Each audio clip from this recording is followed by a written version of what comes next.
everyone. As you can see, hopefully as you can see, we're here to do another sewing tutorial. Are you excited? Everybody loved the last one where I did the zipper bag.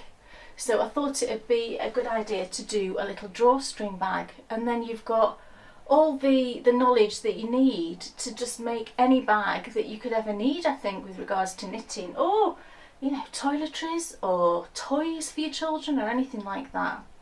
So what I'm going to do in this first tutorial is just tell you everything you're going to need. You know, what fabric, what size of fabric, all the other bits and pieces that you're going to need to get started. So you can get cutting out your fabric, you can get everything ready, and then we'll start actually sewing on the next one.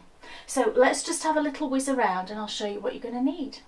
Okay, so what we're going to be making today is this cute little drawstring bag. There's a couple here that I can show you. It's got, the way that the drawstring goes through, it has this little tab at the top. And I find I've made drawstring bags in all kinds of different ways, in much more complicated ways if I'm honest. And I find that sewing them this way is really, really simple and just produces a lovely little bag. And this size that I'm going to show you how to make is perfect for socks. It's perfect sock size, or hats, or anything, you know, that's kind of that sort of size.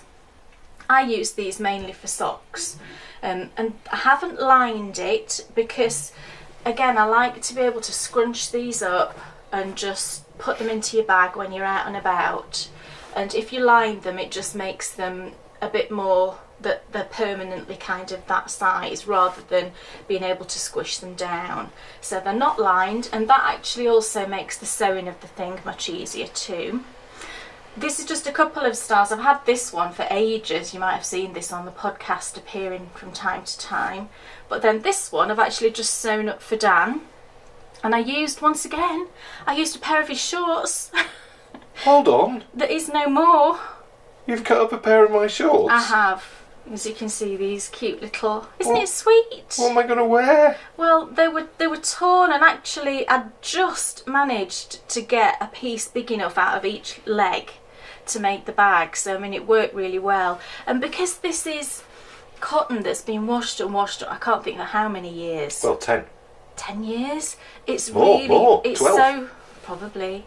It's really soft, and as you can see, it's got this faded look, which I really like. And then I've lined it just with these kind of starfish. I thought that was manly enough to go with. Oh, yes, Kate, that's very Dutch.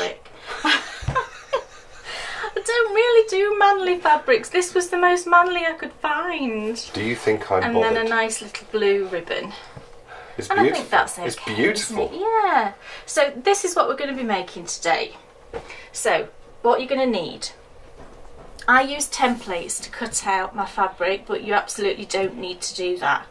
The size that you're going to need for this size of a bag is, all your fabric pieces need to be 10 inches by 10 inches. I'm going to talk in inches. I'm not a centimetre person, unfortunately, but you can easily convert that online if you would prefer to work in centimetres. So it's 10 inches square. And this is the template that I use for cutting out that size.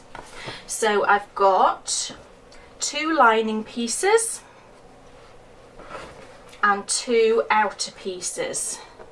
As you can see, I'm using this fabulous Charlie Brown camping fabric. I really like it. Dan really likes it, and he's trying to steal this bag, but it's actually fabric that I got to make Bryony something. Stop whispering. Sorry. You can have it if you want. I've got loads of the fabric. Just excited. Honestly. And then you're going to need to cut out 2 pieces for the drawstring tabs. These bits at the top. And I'm using this kind of just matching red gingham. I thought they all went nicely together. And... Sorry, Dan. And the size that you need to cut out for these is 9.5 inches by 2.5 inches, and you'll need 2 of those. So that's all your fabric pieces. You're then going to need some drawstrings. I'm using this kind of green cord for this one because I thought that went with the whole camping theme. And they want to be 24 inches long, and you need 2. Okay, and then just the other little bits and pieces, a safety pin, and obviously the usual sewing paraphernalia, pins and scissors and fabric pens, you know, just the normal things you would have when you were sewing up anything really. The other little thing that I do that I find helps is when I'm cutting out the corners, I've got this little template. As you can see, this one is 1 3/4 inches square.